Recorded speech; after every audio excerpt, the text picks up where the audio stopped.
मेरे YouTube channel ममता खाने hub में आप सबका स्वागत है। आज इस वीडियो में हम महालक्ष्मी व्रत कथा का श्रवण करेंगे। वीडियो की शुरुआत करने से पहले अगर चैनल को आपने सब्सक्राइब नहीं किया है तो चैनल को सब्सक्राइब करना ना भूलें। यह व्रत पूजा करने से माता महालक्ष्मी प्रसन्न होती है तथा सुख शांति एवं धन संपत्ति प्राप्त होती है। यह व्रत करने वाली स्त्री तथा पुरुष दोनों मन से स्वस्थ एवं आनंदमय होना चाहिए। इस व्रत को किसी भी महीने के प्रथम गुरुवार से शुरू कर सकते हैं। विधि नियम अनुसार हर गुरुवार को महालक्ष्मी व्रत करें। श्री महालक्ष्मी की व्रत कथा को पढ़ें। 8 गुरुवार को व्रत पालन करने से श्री महालक्ष्मी की व्रत कथा को पढ़ें। 8 गुरुवार का व्रत पालन करने पर अंतिम गुरुवार को समापन करें।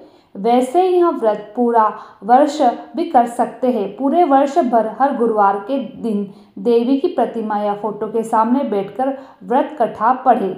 शेष गुरुवार के दिन 8 सुहागनों कुंवारी कन्या को आमंत्रित कर उन्हें सम के साथ पीठा या आसन पर बिठाकर श्री महालक्ष्मी का रूप समझकर हल्दी कुमकुम लगाए। पूजा की समाप्ति पर फल प्रसाद वितरण करें तथा इस कथा की एक प्रति उन्हें देकर नमस्कार करें। केवल नारी ही नहीं अपितु पुरुष भी यह पूजा कर सकते हैं। ये सुहागिन या कुमारिका को आमंत्रित कर उन्हें हाथ में हल्दी कुमकुम प्रदान कर तथा व्रत कथा की एक प्रति देकर उन्हें प्रणाम करें। पुरुषों को भी इस व्रत कथा को पढ़ना चाहिए। जिस दिन व्रत हो उपवास करें, दूध फलाहार करें, खाली पेट न रहे। रात को भोजन करने से पहले देवी को भोग लगाए एवं परिवार के साथ भोजन करें। पद्म पुराण में यह व्रत गृहस्थ जनों के लिए बताया गया है। इस पूजा को पति पत्नी मिलकर कर सकते हैं। अगर किसी कारणवश पूजा में बाधा आए तो औरत से पूजा करवा लेनी चाहिए। खुद उपवास अवश्य करें। उस गुरुवार को गिनती में न ले। अगर किसी दूसरी पूजा का उपवास गुरुवार को आए तो यह पूजा की जा सकती है। दिन में रात में भी पूजा की जा सकती है। दिन में उपवास करें तथा रात में पूजा के बाद भोजन कर ले। इस व्रत कथा को सुनने के लिए अपने आस पड़ोस के लोगों को, रिश्तेदारों को तथा घर के लोगों को बुलाए। व्रत कथा पढ़ते समय शांति एवं एकाग्रता बरते। अंगहन या मार्गशीर्ष के पहले गुरुवार को व्रत शुरू करें तथा अंतिम गुरुवार को उसका समापन करें। अगर माह के 5 गुरुवार आए तो 5 गुरुवार को पूजा करें। श्री महालक्ष्मी देवी की स्थापना, विसर्जन तथा पूजा विधि। इस पूजा को करने के लिए किसी ब्राह्मण पुरोहित की आवश्यकता नहीं है। हर कोई अपनी भक्ति से पूजा कर सकते हैं। एक दिन पूर्व ही घर को गोबर से लेप ले, फिर गीले कपड़े से पोंछ ले। इसके बाद एक ऊंचे पीढ़े या चौकी पर छोटे मेज पर बीच में छोड़े गेहूं या चावल रखकर एक साफ सुथरे तांबे का या पीतल का लोटे में पानी भरकर चावल या गेहूं पर रखें। पानी में सुपारी, कुछ पैसे, दुर्वा घास डालें। ऊपर से लोटे में चारों तरफ 5 तरफ पेड़ के 5 पत्ते की डालियां रखकर बीच में एक नारियल रखें। उस नारियल पर बाजार में उपलब्ध देवी के मुखौट या चेहरे को बांधकर चिपका दे और लोटे पर हल्दी कुमकुम लगाए और साथ ही उस लोटे के गले में लोटे के हिसाब से लहंगा बांध ले। नारियल के ऊपर एक छोटी चुनरी भी चढ़ा सकते हैं। साथ ही देवी की प्रतिमा या फोटो को पूर्व दिशा की ओर मुंह करके या उत्तर दिशा में मुंह करके स्थापना करनी चाहिए। इस व्रत की कथा की पुस्तक में जो फोटो है उसमें भी सामने रखकर पूजा प्रारंभ कर सकते हैं। इसके बाद याचमन करें। ओम केशवाय नमः, ओम नारायणाय नमः, ओम माधवाय नमः। इन 3 मंत्रों को पढ़कर प्रत्येक मंत्र में एक एक याचमन करें। फिर ओम गोविंदाय नमः बोलते हुए हाथ धो ले। फिर देवी को फूलों से जल को छींटे देते हुए स्नान कराए और हल्दी कुमकुम लगाए। पुष्पहार अर्पित कर धूप दीप जलाए। फिर इसके बाद भोग लगाकर महालक्ष्मी व्रत के महात्म्य का पाठ करें। शुरू में महालक्ष्मी नमः अष्टक का पाठ करें। फिर देवी को प्रणाम कर कथा का पाठ शुरू करें। कथा की समाप्ति पर देवी की आरती उतारें तथा फिर से प्रणाम करें। रात को फिर से देवी की पूजा करें, मिष्ठान का भोग लगाए तथा गौ माता के लिए भी अन्न रखें। दूसरे दिन सुबह गौ माता को उनका हिस्सा अर्पित करें। इसके बाद परिवार के सदस्यों के साथ मिलकर भोजन करें। दूसरे दिन सुबह स्नान कर पेड़ के पत्तों को निकाले और घर में अलग अलग जगहों पर रखे पानी को समुद्र, नदी, तालाब, कुएं या तुलसी की इसमें डाल दे। जिस जगह पूजा की है वहां हल्दी कुमकुम छिड़क कर 3 बार प्रणाम करें। इस प्रकार महीने के हर गुरुवार को, मार्गशीर्ष मास के 4 गुरुवार को, चारों या 5 हो, इसी प्रकार पूजन करें। पद्म पुराण में कहा गया कि जो भक्त हर वर्ष श्री महालक्ष्मी की यह व्रत कथा करेगा उसे सुख, समृद्धि और धन का लाभ होगा। कुछ लोग इसे केसरी व्रत भी कहते हैं, परंतु इस व्रत में किसी खास रंग के परिधान की कोई जरूरत नहीं है। इसके अलावा महालक्ष्मी मंत्र, चालीसा, आरती इत्यादि का पाठ कर सकते हैं।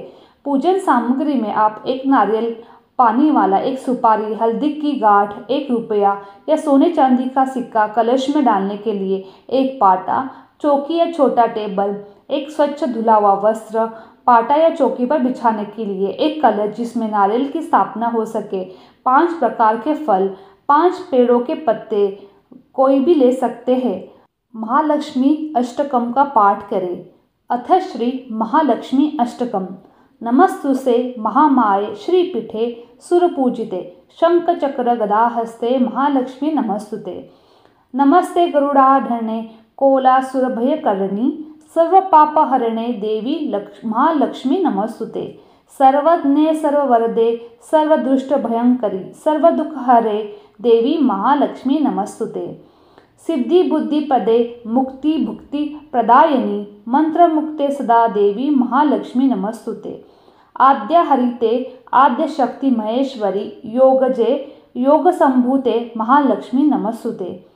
स्थूल सूक्ष्म महारौद्रे महाशक्ति महादोरे महापापहरे महाशक्ति महादरे देवी महालक्ष्मी नमस्तुते। पद्मासन स्थिते देवी पद्म ब्रह्म रूपिणी परमेश्वरी जगन्माता महालक्ष्मी महालक्ष्मी नमस्तुते। श्वेतांबरधरे देवी नानालंकार भूषिते जगस्थिते जगन्माते महालक्ष्मी महालक्ष्मी नमस्तुते। महालक्ष्यष्टकम स्तोत्र यह पठे भक्ति दरे सर्वसिद्धम प्राविस्ते राज्य प्रबोधिनी सर्वदा। एका काले पठन नित्य महापाप विनाशिनम द्विकाले पठन नित्य धन धान्य संभविते त्रिकालयां पठन नित्य महाशत्रु विनाशकम महालक्ष्मी देवी प्रसन्नता वरदा शुभम। इति श्री महालक्ष्मी स्तोत्र समाप्त। श्री महालक्ष्मी व्रत कथा, गुरुवार की कथा। आइए भक्तजनों ध्यान से सुने श्री महालक्ष्मी की व्रत कथा। गुरुवार की व्रत कथा, इसे श्रवण और पठन करने से दुख दारिद्र्य दूर हो जाता है। श्री महालक्ष्मी माता की कृपा से सुख संपत्ति ऐश्वर्य प्राप्त होता है, मन की इच्छा पूरी होती है। श्री महालक्ष्मी माता के अनेक रूप तथा नाम हैं। भूतल में वे छाया, शक्ति, तृष्णा, शांति, जाति, लज्जा, श्रद्धा, कांति, वृत्ति, स्मृति, दया, दृष्टि, माता, अधिष्ठानी एवं महालक्ष्मी के रूप में स्थित है। उन्हें प्रणाम करते हैं। कैलाश पर्वत पर पार्वती, क्षीर सागर में सिंधु कन्या, स्वर्गलोक में महालक्ष्मी, भूलोक में लक्ष्मी, ब्रह्मलोक में सावित्री, ग्वालों में राधिका, वृंदावन में रासेश्वरी, चंदन वन में चंदा, चंपक वन में गिरजा, पद्म वन में पंजा, मालती वन में मालती, कुंद वन में कुंदेती, केतकी वन में सुशीला, कंदम वन में कंदममाला, राजप्रसाद में राजलक्ष्मी और घर घर में गृहलक्ष्मी इन विभिन्न नामों से पहचानी जाती है। इस तरह सर्वथा चारों ओर सर्वभूत में सुपरिचित माता महालक्ष्मी की यह कथा है। अब हम इसका पाठ करेंगे। भारतवर्ष के सौराष्ट्र देश में द्वापर युग की यह कहानी हुई है। सौराष्ट्र में उस समय भद्रशवा नाम का एक राजा था। वे बड़े पराक्रमी राजा थे। 4 वेद, 6 शास्त्र, 18 पुराणों उन्हें ज्ञान था। उनकी रानी का नाम सूर्यचंद्रिका था।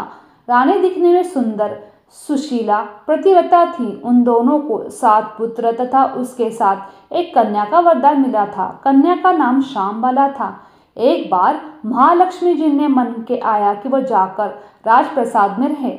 इसके लिए राजा को दुगनी धन दौलत की प्राप्ति होगी।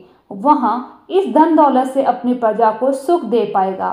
गरीब के घर रहेगी तो उसे धन दौलत प्राप्त हो और वह स्वार्थी होकर केवल अपने ऊपर ही खर्च करेगा। यह सोचकर श्री महालक्ष्मी जी ने बूढ़ी ब्राह्मण स्त्री का रूप धारण कर हाथ में लाठी लिए सहारे रानी के द्वार पर पहुंची।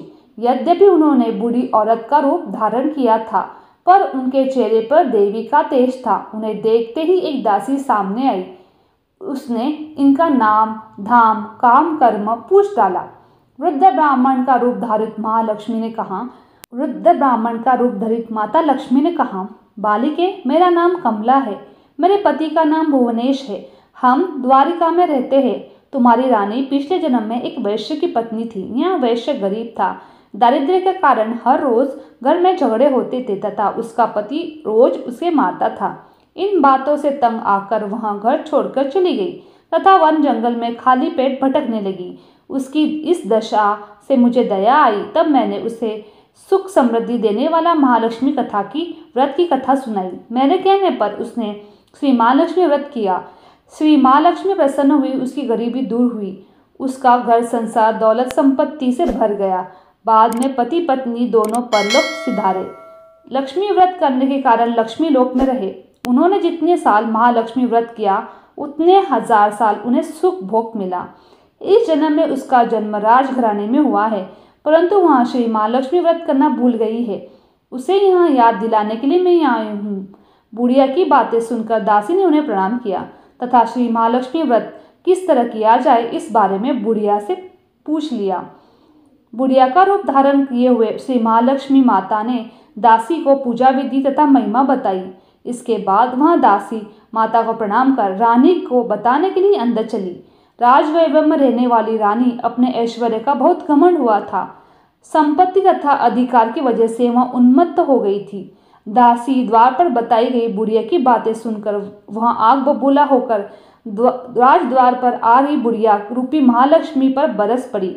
उसे मालूम नहीं था कि श्री महालक्ष्मी माता बुढ़िया का रूप धारण कर उसके द्वार पे आई है, परंतु रानी का इस कदर रुख बर्ताव तथा अपना अपमान देखकर माता ने वहां ठहरना ठीक नहीं समझा। वे वहां से चल पड़ी। राह में उन्हें राजकुमारी श्यामबाला मिली। उन्होंने श्यामबाला को सारी बात बताई। श्यामबाला ने अपनी और अपनी माँ की ओर से महालक्ष्मी माता से माफी मांगी। माता को उस पर दया आ गई। उन्होंने श्यामबाला को श्री महालक्ष्मी व्रत के बारे में बताया। उस दिन अंगहन मार्गशीर्ष मास का पहला गुरुवार था। श्यामबाला ने परम श्रद्धा से श्री महालक्ष्मी व्रत रखा। फलस्वरूप में सिद्धेश्वर से सुपुत्र मालाधार से उसका विवाह हो गया। वह धन दौलत ऐश्वर्य वैभव में मालामाल हो गई। पति के साथ ससुराल में आनंद से दिन बिताने लगी। इधर श्री महालक्ष्मी का रानी पर क्रोध हुआ। फल रूप में राजा भद्रशवा का राज्य एवं राजकारभार नष्ट हो गया।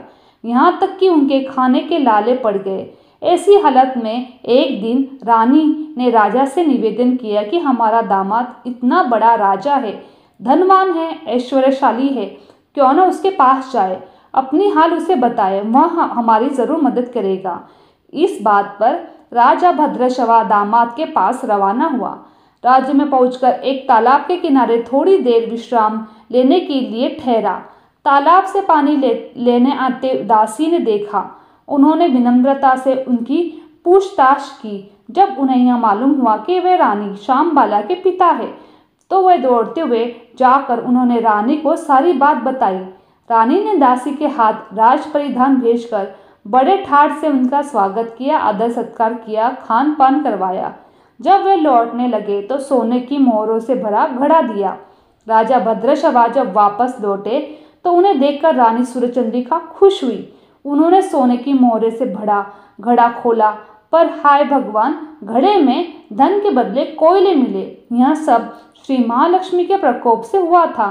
इस प्रकार दुर्दशा में और कई दिन बीत गए। इस बार रानी स्वयं अपनी कन्या के पास आई। वह दिन अंगहन मास का अंतिम गुरुवार था।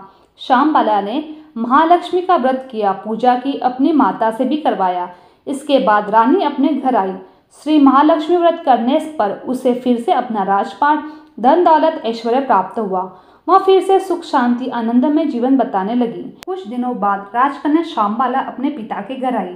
उसे अपने घर देखकर सूर्यचंद्रिका को पुरानी बातें याद आई। यही कि श्यामबाला ने अपने पिता को घड़ा भर के कोयला दिया था, उसे तो कुछ भी नहीं दिया था। इसी कारण श्याम बालक को पिता के घर आने पर उसका कोई आतिथ्य नहीं हुआ, बल्कि अनादर हुआ, पर उसने इस बात का बुरा नहीं माना। अपने घर लौटते समय उसने पिता के घर से थोड़ा सा नमक ले लिया।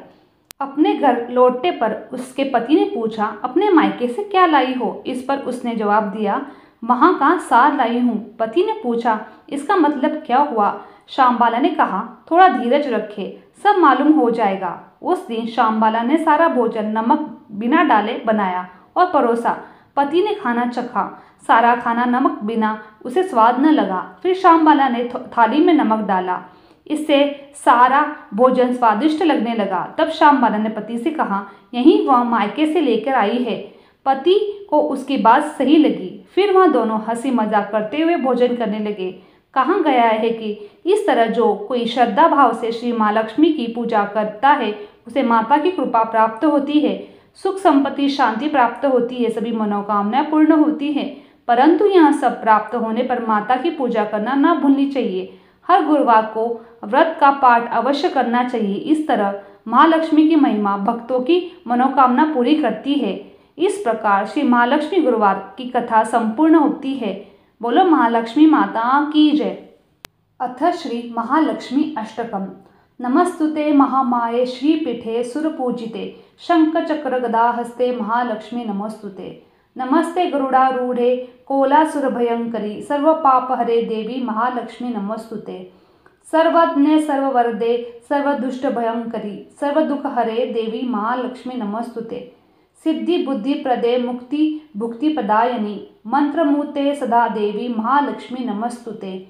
आद्यधरिते आद्य शक्ति महेश्वरी योगजे योग संभूते महालक्ष्मी नमस्तुते। स्थूल सूक्ष्म महारौद्रे महाशक्ति महोदरे महापापहरे महाशक्ति महोदरे देवी महालक्ष्मी नमस्तुते।